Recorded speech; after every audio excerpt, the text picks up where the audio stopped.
जो भी स्टॉक्स हम लोग इस वीडियो में डिस्कस कर रहे हैं उनके लेवल्स और सिचुएशन चेंज हो सकती है अगर उनके रिजल्ट्स खराब या बहुत अच्छे आते हैं तो। पहला स्टॉक है इन्फोसिस लिमिटेड, जिसे हमने कई बार इस चैनल पे डिस्कस किया है। बहुत ज्यादा इसके बारे में बताने की जरूरत नहीं है, तो सीधा सीधा इन्वेस्टर्स में चलते हैं। और इसका ईयरली डेटा अगर हम लोग चेक करेंगे तो इस कंपनी को चलाने वाले प्रमोटर्स एफआईआई और डीआईआई तीनों ही हैं। बाकी पब्लिक की होल्डिंग अगर आप देखेंगे तो पब्लिक की होल्डिंग क्या हो रही है, कम होती जा रही है, जो कि पॉजिटिव बात है, राइट। अब इसमें चार्ट अगर हम लोग चेक करेंगे, चार्ट चेक करने से पहले पी रेशियो एक बार देख लेते हैं। तो पीई रेशियो में ईपीएस में कोई खराबी नहीं है, बहुत शानदार इसका ईपीएस ऊपर जाता हुआ दिख रहा है। मीडियन से ऊपर अभी इसका पीई चल रहा है। ये जोन आप याद रखना, ये जोन कंफर्टेबल लग रहा है, राइट। और अगर हम लोग इसके चार्ट में जाके देखें तो ये जोन यहाँ पे था। और अगर आप टेलीग्राम में जाके या मेरे वीडियोस में जाके अगर आप देखेंगे तो हमारी जो एंट्री हुई थी, मैंने जो इसमें बाइंग की थी वो एग्जैक्टली 1250 पे मैंने एंट्री की थी 17 अप्रैल को, ठीक है। तो आप अपने कैंडल वाले चार्ट में जाके देख लेना, 1250 से ये कुछ ज्यादा नीचे नहीं गिरा था, ठीक है। तो ऐसी शानदार एंट्री बहुत सारे स्टॉक्स में हमने की है, मैंने कई बार स्क्रीनशॉट शेयर किए हैं। और ऐसा नहीं कि खरीदने के बाद, इन लेवल्स पे आने से पहले ही मैं आपको टेलीग्राम पे और यूट्यूब पे पहले ही डिस्क्लोज कर देता हूँ कि मैं किस स्टॉक को कौन से लेवल पे बाय करने वाला हूं। अब अगर किसी ने यहाँ बाय नहीं किया है, यहाँ बाय नहीं किया है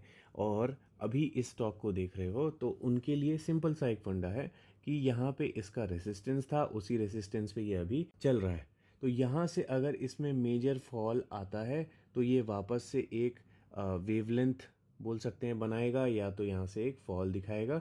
जो भी है, ये यहाँ से अगर नहीं तोड़ता इसे तो कुछ टाइम आपको ये बोर करने वाला है। लेकिन अगर आप न्यू एंट्री देख रहे हो और ब्रेकआउट एंट्री करते हो तो इसके ब्रेकआउट होने के बाद मींस यहाँ से जब भी ये ब्रेकआउट हो उसके वॉल्यूम्स पे ध्यान रखना कि वॉल्यूम्स जो है अच्छे होने चाहिए, ठीक है। तो इस लेवल पे इसमें एंट्री उसी सिचुएशन में बनती है जब ये यहाँ से हैवी वॉल्यूम्स के साथ में एक ब्रेकआउट दे दे, क्योंकि इन्फोसिस एक ऐसा स्टॉक है, ऐसा आईटी का स्टॉक है जिसमें अगर ब्रेकआउट होता है तो बहुत सारे लोग इसमें एंटर करना चाहेंगे, क्योंकि सेफ स्टॉक में ये काउंट होता है। लेकिन जो एक्सपीरियंस्ड इन्वेस्टर्स हैं और जो नए इन्वेस्टर्स भी हैं, काफ़ी सीख के आए हैं, ट्रेनिंग वगैरह लेके आए हैं, उनके जो चॉइसेस होंगे वो छोटी टेक्नोलॉजी कंपनी होगी। तो उनके लिए नेटवेब टेक्नोलॉजीज हमने कई बार डिस्कस किया है। इसमें भी जो हमारी एंट्री हुई थी बहुत ही ज़्यादा शानदार हुई थी। और प्रोमोटर्स देख सकते हैं कि कितने ज़्यादा, मतलब मैक्सिमम 75% ही प्रोमोटर को ही होल्ड कर सकता है और उतना ही ये होल्ड कर रहे हैं। और फिर भी उनके अलावा अगर देखेंगे तो एफआईआईज की हैवी इसमें होल्डिंग है, डीआईआई भी अच्छा खासा होल्ड कर रही है। एक नेगेटिव चीज़ ये है कि डीआईआई इसमें सेलिंग कर रही है अभी फिलहाल, और पब्लिक इसमें बाइंग अपनी करती जा रही है। लेकिन पब्लिक का इंटरेस्ट इसमें शायद थोड़ा सा लेट से आया है।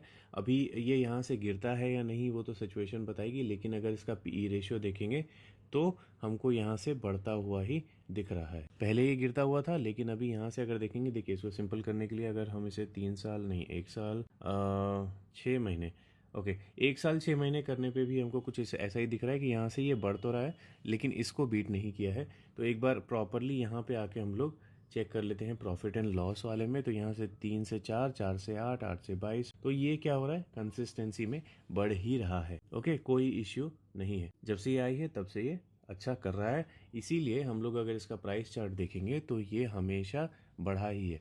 लेकिन स्टार्टिंग में जब ये आया था तो कुछ महीने नीचे गिरा था और हमने इसमें बिल्कुल बॉटम में, बिल्कुल ही बॉटम में लकीली 750 रुपए पे एंट्री की थी। किस दिन? 26 अक्टूबर 2023 में। और ये लेवल भी मैंने बहुत पहले बता दिया था, आई थिंक 1 महीने पहले ही मैंने बोल दिया था कि अगर मैं नेटवेब में एंट्री करूंगा तो 750 के आसपास करूंगा, और एग्जैक्टली 750 पे मैंने एंट्री की थी। अब देखना है कि इसके रिजल्ट्स कैसे आते हैं।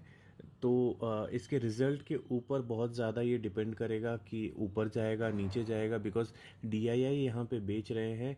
एफआईआईज ने जो है बहुत ज़्यादा कुछ अपना स्टेक जून में इंक्रीज नहीं किया था।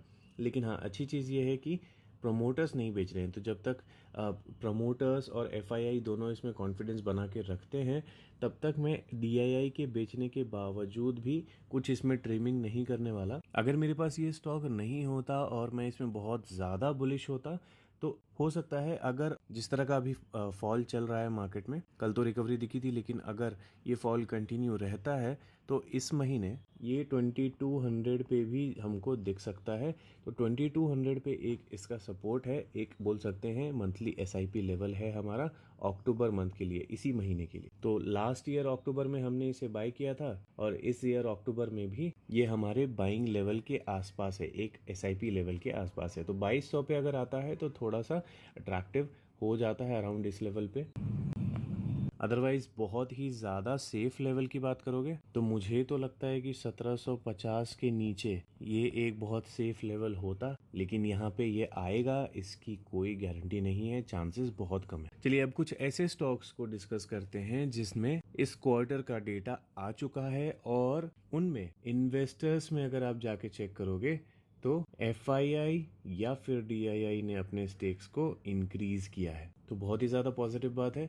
तो इसको डिस्कस करना बनता है। पहला स्टॉक जो आपने भी कई बार पूछा है, सूरज एस्टेट डेवलपर्स लिमिटेड। प्रमोटर्स की होल्डिंग मैक्सिमम है, डिविडेंड देने वाला स्टॉक है, रियल एस्टेट वाली कंपनी होते हुए भी इसमें डेट जो है वो बहुत ज़्यादा दिखाई नहीं देता। अब जब सब चीज़ अच्छी दिख रही है, शेयर होल्डिंग पैटर्न में भी आके देखिए तो इसमें प्रमोटर्स कुछ भी टस से मस नहीं कर रहे। अपना एफआईआई की बात करेंगे तो लॉन्ग रन में इन्होंने भले अपना स्टेक जो है कम किया है, लेकिन पिछले क्वार्टर से कंपेयर करेंगे तो अब ये स्टेक बढ़ाते हुए दिख रहे हैं और डीआईआई भी अपना स्टेक बढ़ाते हुए दिख रहे हैं। लॉन्ग रन से देखेंगे तो ये भी कम दिख रहा है। ओके, तो किसी भी डेटा को देखेंगे, देखिए पब्लिक का डेटा देखेंगे लॉन्ग रन में तो आपको बढ़ता हुआ दिखेगा, जो कि नेगेटिव माना जाता है, लेकिन पिछले क्वार्टर से कंपेयर करेंगे तो यहाँ पे स्टेक कम हुआ है ऑब्वियसली, क्योंकि एफआईआई और डीआईआई को चाहिए था, तो ऑब्वियसली कहाँ से लेंगे, वो पब्लिक से लेंगे, राइट। अब देखिए इतनी ज़्यादा पॉजिटिविटी की वजह से ही अभी इसमें एक बार हम लोग बैलेंस शीट में कॉर्पोरेट एक्शन भी देख लेते हैं कि रिसेंटली इसमें क्या हुआ था। तो पब्लिक इश्यू इसका देख सकते हैं दिसंबर 23 में आया था और अभी इसने ₹1 का डिविडेंड दिया था सितंबर लास्ट मंथ में। ओके, तो ये प्राइस में एडजस्ट हो गया होगा आई थिंक। अब इसके चार्ट में आके अगर आप हम लोग चेक करेंगे, पीई रेशियो एक बार देख लेते हैं, तो पीई रेशियो में कोई खराबी नहीं दिख रही है, बढ़ रहा है बहुत अच्छे से। मीडियन यहाँ है, वहीं पे पीई है, तो इसमें अगर किसी को बाइंग करनी थी एक्सपेंसिव लेवल पे भी अगर ओके थे कोई, तो अभी जो फॉल आया था उसकी वजह से ये हमारे अक्टूबर मंथ के इसी मंथ के जो एसआईपी लेवल था वो अराउंड 700 पे था। ठीक है, अगर आप इसे कैंडल वाले चार्ट में चेक करोगे तो ये 700 से भी बहुत नीचे गया था और अभी ये रिकवर हो चुका है और अराउंड 723 पे चल रहा है। तो अगर आज भी इसमें फॉल नहीं आता तो ये यहाँ से हो सकता है और ऊपर जाने की जर्नी अपनी कंटिन्यू रखे, लेकिन अगर फॉल आता है तो इसमें नीचे गिरने के लिए बहुत स्पेस है। ठीक है, क्योंकि ये बहुत शॉर्ट टाइम में भाग चुका है, लेकिन जैसा कि हमने पीई रेशियो में देखा ये अभी भी अपनी मीडियन के पास ही है, तो यहाँ से बहुत ज़्यादा ऊपर जाने की ये औकात रखता है। ठीक है, लेकिन जो इसमें इन्वेस्ट करना चाहते थे उनके लिए मैं बस बता रहा हूँ कि 700 इसका अक्टूबर मंथ का मंथली एसआईपी लेवल मुझे दिख रहा था, जो कि इसने ऑलरेडी हिट करके रिकवरी की है अभी फिलहाल। मैं पर्सनली अगर इसमें एंट्री करूंगा तो इस मूविंग एवरेज के आसपास आने पे ही करूंगा। 200 डेज के मूविंग एवरेज के जब पास आएगा, जैसे यहाँ पे हिट हुआ था, यहाँ पे ये नीचे से ऊपर आ रहा था, तो इस तरह से ही अगर ये यहाँ पे आके टच करता है तो ही मैं इसमें थोड़ा सेफ ज्यादा फील करूंगा। बहुत ज्यादा रिस्क लेने के लिए मैं इसमें रेडी नहीं हूँ। अगला स्टॉक मेटल से है, Ratnamani metals and tubes limited. कल के दिन सारे ही मेटल स्टॉक्स का थोड़ा सा बुरा दिन था, जबकि पूरा मार्केट ऊपर जा रहा था, लेकिन इसने ग्रीन में क्लोजिंग दी है। खैर उतना आपको बताने की जरूरत नहीं है, सिंपल अगर मैं आपको इसका मैक्सिमम टाइम का चार्ट दिखा दूं, इसी से आपको पता चल जाएगा कि काफी अच्छा स्टॉक है, मतलब बहुत ही अच्छा स्टॉक है। ठीक है, टेक्निकली तो बहुत ही प्यारा है। अभी फंडामेंटली एक बार चेक कर लेते हैं तो स्टॉक काफी बड़ा है मार्केट कैप के हिसाब से, डेट फ्री कंपनी है, प्रोमोटर्स की होल्डिंग 60% के आसपास है, फिनेंशियल जबरदस्त है और डिविडेंड देने वाली कंपनी है। ठीक है, अब इसमें क्या हुआ है एक बार चेक कर लेते हैं इन्वेस्टर्स में आके। तो यहाँ पे भी हमारे पास डेटा आ चुका है, प्रोमोटर्स ने कुछ भी चेंज नहीं किया, एफआईआई ने कुछ पॉइंट्स में इंक्रीज किया है, डीआईआई ने कुछ पॉइंट्स में इंक्रीज किया है, तो ऑब्वियसली कहाँ से खींचा है, पब्लिक से। तो हर चीज़ यहाँ पे पॉजिटिव ही दिख रही है, बहुत हैवी क्वांटिटी में नहीं, लेकिन पॉजिटिव ही होता है। अब अगर इसका बैलेंस शीट में आके कॉर्पोरेट एक्शन देख लें, कुछ है क्या हमारे लिए रिसेंटली, तो 2024 के लिए 1 अगस्त में डिविडेंड आया था और उसके अलावा और कुछ नहीं है। ठीक है, तो अब इसके चार्ट में आते हैं, पीई रेशियो एक बार चेक करते हैं। तो पीई जो है इसका बहुत ज़्यादा अभी मीडियन से ऊपर चल रहा है, लेकिन ईपीएस में कोई कमी नहीं है, ईपीएस बिल्कुल ज़बरदस्त तरीके से भाग रहा है। ओके, तो इसमें अगर थोड़ा भी फॉल हमको कभी दिखता है अच्छा खासा, तो इसमें एंट्री की जा सकती है। मेरे हिसाब से मैं तो करूँगा। कौन से लेवल पे? अगर मुझे ये कभी भी 3060-70 के नीचे जाता हुआ अगर दिखता है, अभी इसका प्राइस जैसे चल रहा है 3558, तो अगर 500 रुपये 600 रुपये के आसपास ये नीचे गिर जाता है यहाँ से, तो मैं इसमें एंट्री के लेवल्स ढूंढना शुरू करूंगा। ओके, सो 3060 के नीचे अगर ये जाना शुरू करता है तो मैं आपसे दोबारा इसको डिस्कस कर लूंगा कि मैं इसमें कहाँ पे एंट्री करने वाला। चांसेस थोड़े कम हैं इसके, लेकिन हम लोग ट्रैक करते रहेंगे। नहीं मिलता तो अगले साल ट्राई करेंगे। लेकिन स्टॉक बहुत अच्छा है, अगर किसी के पास है तो होल्ड करके चल सकते हैं। अभी ये कंपनी है GHCL लिमिटेड। इनका बिजनेस आप देख सकते हैं, केमिकल, यार्न, कमोडिटी प्रोडक्ट्स वगैरह में है, तो बहुत सारी चीज़ें हैं। लेकिन थोड़ा सा इसमें केयरफुल होकर चलने की ज़रूरत है, क्योंकि यहाँ पे प्रोमोटर्स की अगर होल्डिंग आप देखोगे तो 19% है, और उसमें भी इनको प्लेजिंग करने की ज़रूरत पड़ी है। यहाँ डेट इनके ऊपर ज़्यादा नहीं है, लेकिन उन्हें अपनी होल्डिंग जो है प्लेज करके रखी हुई है। बहुत टेंशन वाली बात नहीं है, क्योंकि 5% से कम है ये, लेकिन फिर भी प्लेजिंग की है तो इसको रिकवर कर लेंगे तो ज़्यादा अच्छा रहेगा। डिविडेंड बहुत ज़्यादा ये कंपनी देती है, तो ऑब्वियसली आपको ज़्यादा डिविडेंड देने वाली कंपनी में एक कंसिस्टेंसी की कमी दिखेगी, जो कि मैं अगर इसका इसका मैक्सिमम टाइम का चार्ट दिखाऊंगा तो देखिए यहाँ पे बड़ा फॉल, यहाँ पे बड़ा फॉल। अभी ये ऊपर के लेवल्स पे चल रहा है, तो लोगों की एक्सपेक्टेशन हो सकती है कि जैसे यहाँ पे इसने कंसोलिडेट करके एक फॉल दिया, यहाँ पे कंसोलिडेट करके एक फॉल दिया, वैसे यहाँ पे कंसोलिडेट करके एक फॉल दे दे। तो टेक्निकल हिस्ट्री देख के हमको ऐसा थोड़ा लग रहा है कि अभी इस लेवल पे एंटर करना रिस्की हो सकता है, वो भी इस तरह के प्रोमोटर्स होल्डिंग के साथ। ठीक है, तो पीई रेशियो अगर देखेंगे तो ये भी हमको बोल रहा है, देखिए ईपीएस गिर रहा है, पीई ऊपर जा रहा है, तो बिल्कुल ही उल्टा काम चल रहा है। जो हमको यहाँ पे चाहिए वो ये चाहिए कि ईपीएस ऊपर जाता हुआ मिले और पीई नीचे जाता हुआ मिले। ओके, तो इसमें प्राइस चार्ट देखने से पहले हम लोग इन्वेस्टर्स के एक्शन देख लेते हैं। तो प्रमोटर्स की जो होल्डिंग थी वो बहुत पहले से ही इतनी थी। एक बार इसको ईयरली करके देखेंगे तो हाँ, ये पहले भी 18.5 था, अभी 19 है, तो ये तो प्रमोटर का बेटर ही दिख रहा है। बाकी एफआईआई की रीसेंट अगर एक्शन देखेंगे तो यहाँ इंक्रीज हुआ है, डीआईआई का भी स्टेक जो है इंक्रीज हुआ है। पब्लिक के पास बहुत हैवी स्टेक्स हैं, लेकिन अभी फिलहाल ये स्टेक्स कम हुए हैं, तो पॉजिटिव ही दिखाई दे रहा है ये। इसके अगर एक्शन हम लोग चेक करेंगे तो रीसेंट एक्शन हमको दिख रहा है।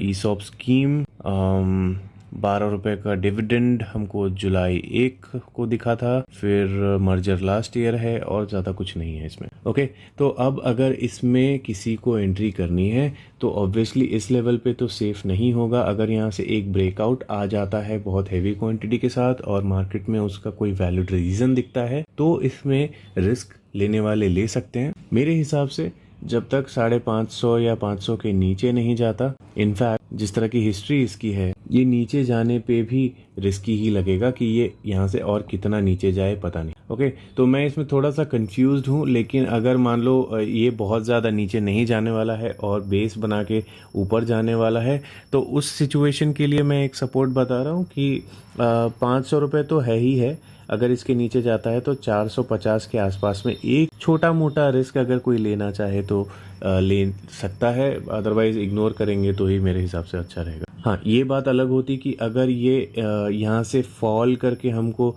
नीचे के यहाँ पे 300-250 के लेवल्स पे दिख रहा होता, तो शॉर्ट टर्म गेन के लिए हम लोग इसमें एंट्री कर सकते थे, जो कि मैं तो नहीं करता ज़्यादातर।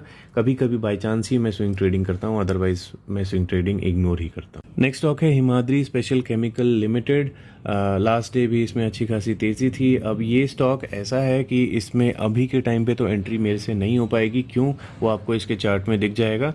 लेकिन छोटा मोटा डिविडेंड देने वाली कंपनी है, प्रोमोटर्स की होल्डिंग अच्छी है, फिनेंशियल्स अच्छे हैं, डिविडेंड डेट जो है बहुत ज़्यादा नहीं है। और अगर इसमें हम लोग इन्वेस्टर्स पोर्टफोलियो में आके चेक करेंगे तो प्रमोटर्स ने अपना स्टेक लॉन्ग रन में इंक्रीज़ किया है।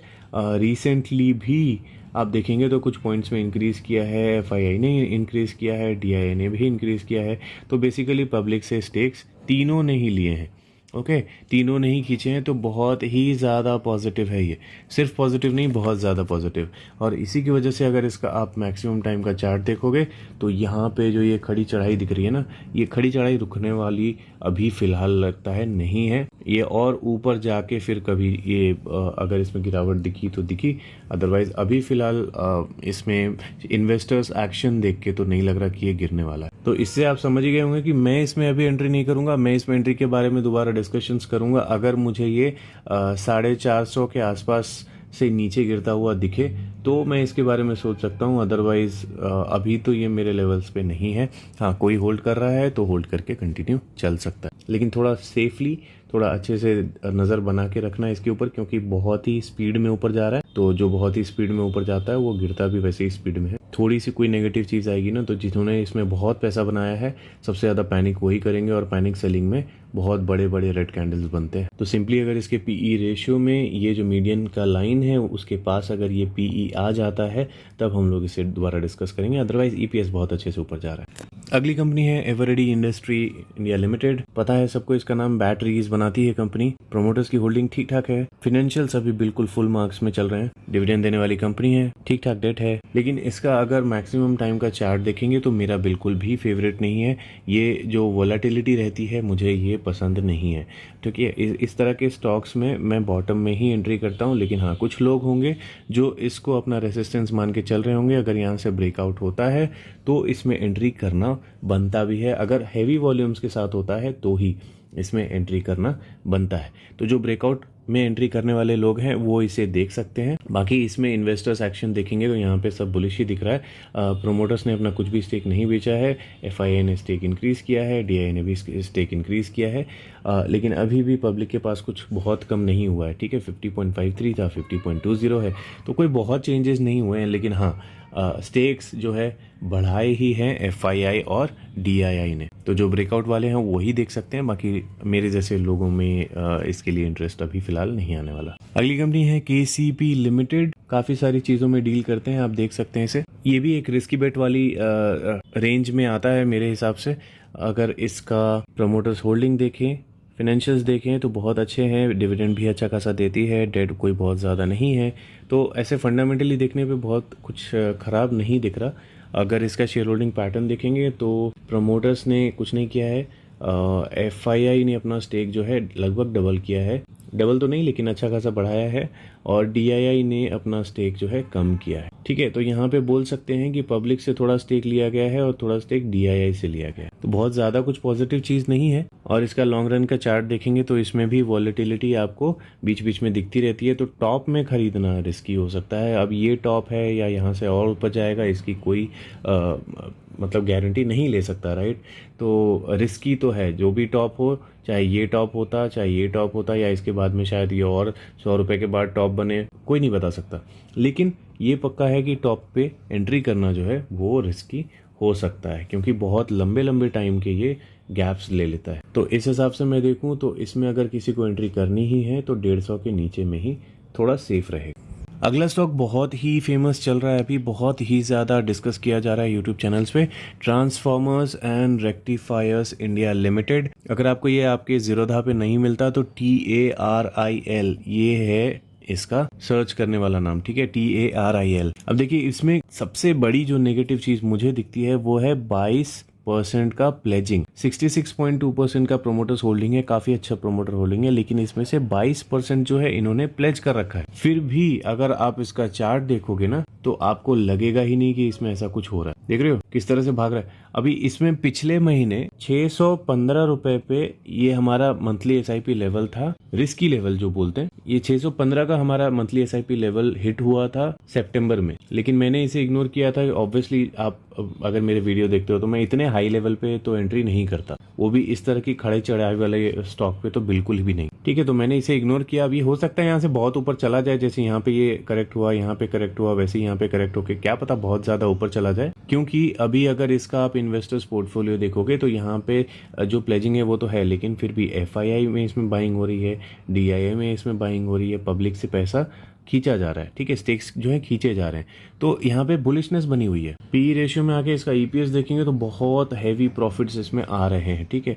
और मीडियन यहाँ पर है, फिर भी PE देखिए नीचे जा रहा है, मतलब ये अभी भी बहुत ज़्यादा महंगा मतलब अगर ये थोड़ा सा मान लो पीई और नीचे जाता है तो अभी ये बाइंग के सिग्नल्स देना शुरू कर देगा। तो इतना भागने के बाद भी पीई रेशियो अगर बाइंग के सिग्नल्स देना शुरू कर जाए तो कितना ज़्यादा इसमें फंडामेंटली स्ट्रांग सब चल रहा है वो आप इमेजिन कर सकते हो। लेकिन मैं फिर भी इसमें एंट्री नहीं करूंगा जब तक ये सेटल नहीं होता। इसके बारे में अगर आपके पास कोई इन्फॉर्मेशन है ना, क्योंकि बहुत सारे यूट्यूब चैनल्स पे डिस्कस हो रहा है तो आप सुनते होंगे, मैं नहीं सुनता ज़्यादा, लेकिन अगर आपके पास इसके लिए कोई इन्फॉर्मेशन है जो कि पॉजिटिव हो तो आप कमेंट सेक्शन में लिख के या टेलीग्राम में लिख के हमको बता सकते हो। मेरे कंफर्ट की बात करोगे तो 400 के नीचे में मेरा कंफर्ट दिखता है और यहाँ तक आना अभी बिल्कुल मुझे तो पॉसिबल नहीं दिख रहा। वो भी तब जब लास्ट मंथ हमारा मंथली एसआईपी लेवल हिट हुआ है। जब भी हमारे एसआईपी लेवल्स हिट होते हैं ना तो उसके बाद कई कई महीनों तक तो स्टॉक भागते ही रहते हैं। तो अगर इसे नीचे आना भी है तो अभी तो नहीं आएगा, ऐसा मुझे लगता है। हाँ, अदरवाइज आप इस स्टॉक को याद रख लेना, ये स्टॉक काफी अच्छा है, फंडामेंटली भी हमने देख लिया काफी अच्छा दिखाई दे रहा है। तो अगर सही करेक्शन के बाद मिल जाए तो इसमें थोड़ा सा रिस्क लिया जा सकता है। सेम पिछले स्टॉक के जैसे ही साइंट डीएलएम लिमिटेड, इसमें भी हमारा पिछले महीने मंथली एसआईपी लेवल हिट हुआ था सितंबर का, लेकिन मैंने बाइंग नहीं की थी क्योंकि इससे जो मेरा फेवरेट लेवल है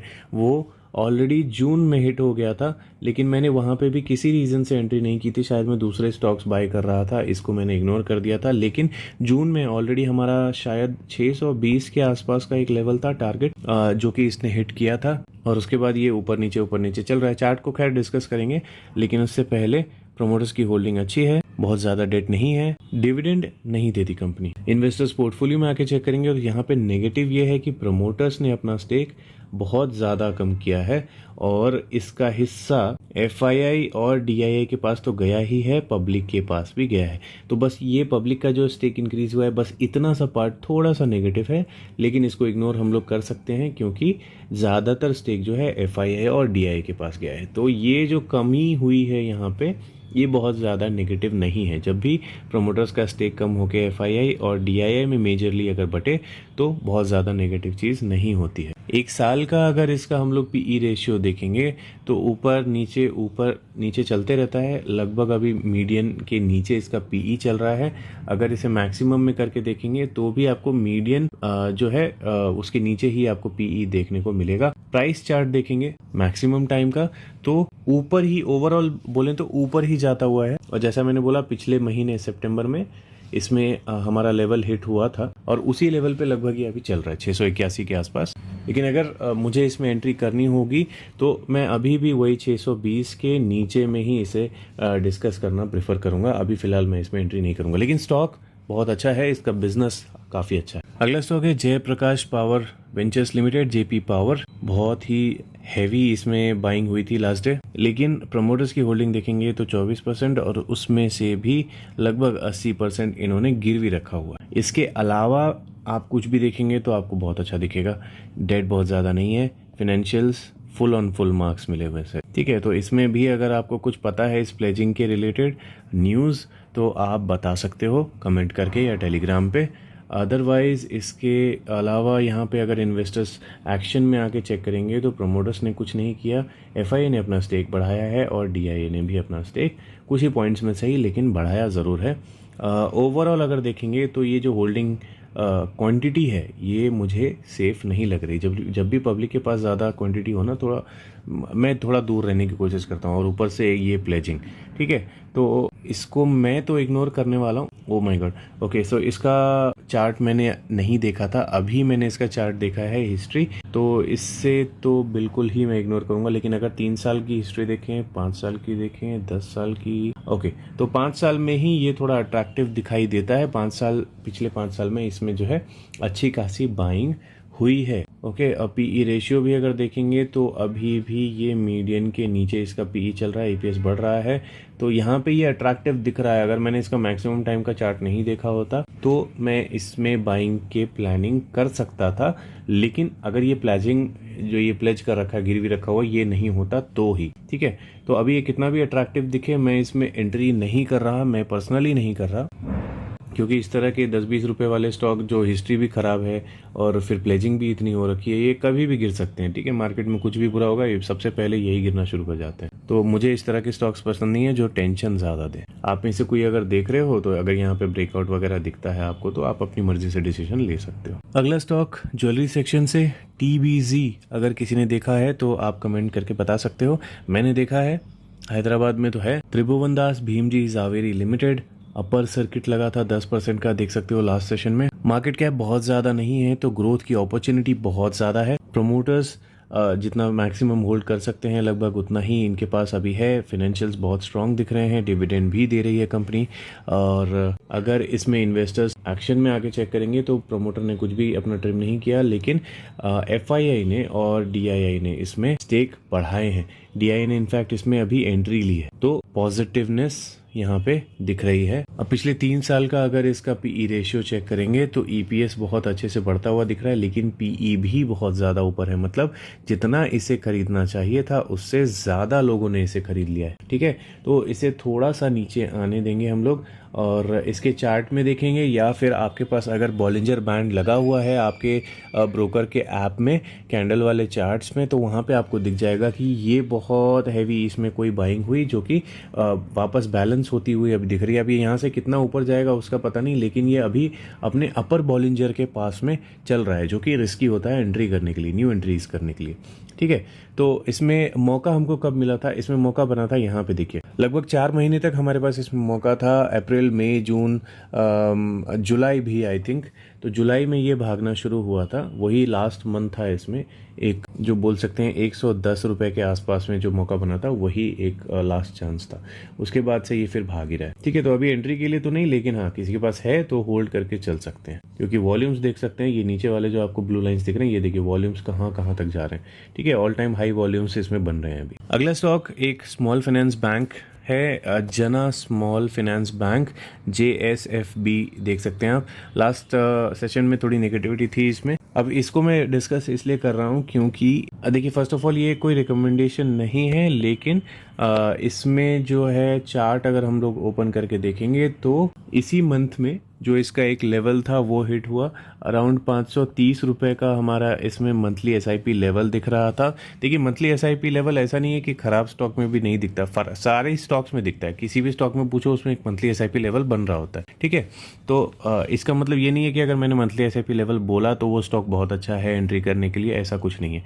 कि कोई आप में से पूछता है तो मैं बता देता हूँ कि मुझे अगर इसमें एंट्री करनी होती तो मैं कौन से लेवल पे करता, या इस महीने इसमें मंथली SIP लेवल कौन सा दिख रहा है जिसे मैं शायद इग्नोर भी कर रहा हूँ। ठीक है, तो वैसे ही 530 का इसका अक्टूबर मंथ का मंथली SIP लेवल था जो इसने हिट किया, ऑलरेडी हिट कर चुका है।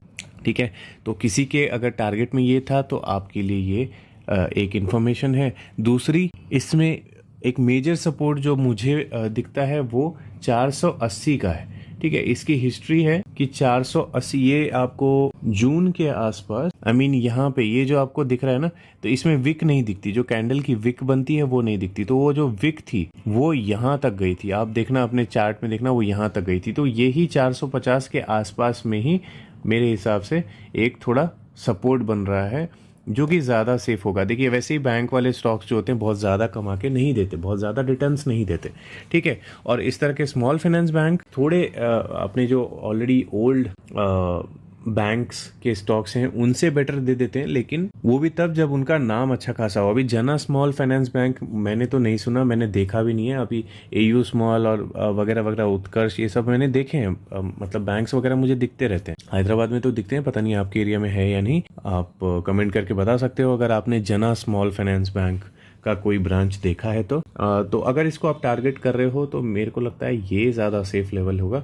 आता है तो ठीक, नहीं आता है तो इग्नोर करने वाला स्टॉक है। ऐसा कुछ बहुत ज़्यादा इसमें मुझे दिख नहीं रहा। ठीक है, लेकिन जो इग्नोर नहीं करने वाली बात है वो है ये कि यहाँ पे FII ने और DII ने दोनों ने ही अपना स्टेक थोड़ा सा बढ़ाया है, लेकिन नेगेटिविटी ये है कि पब्लिक का स्टेक जो है अभी भी बहुत बहुत बहुत ज़्यादा इसमें दिख रहा। ठीक है, तो हर चीज देखने के बाद आप डिसीजन लोगे तो ज्यादा अच्छा रहेगा। तो गाइज इस वीडियो में इतने ही स्टॉक्स रहने देते हैं। आगे आने वाले वीडियोस जो होंगे उसमें जो भी ओवरसोल्ड स्टॉक्स हैं या फिर आपके कमेंट किए हुए स्टॉक्स हम लोग डिस्कस कर लेंगे। इस वीडियो में इतना ही, मिलते हैं अगली वीडियो में।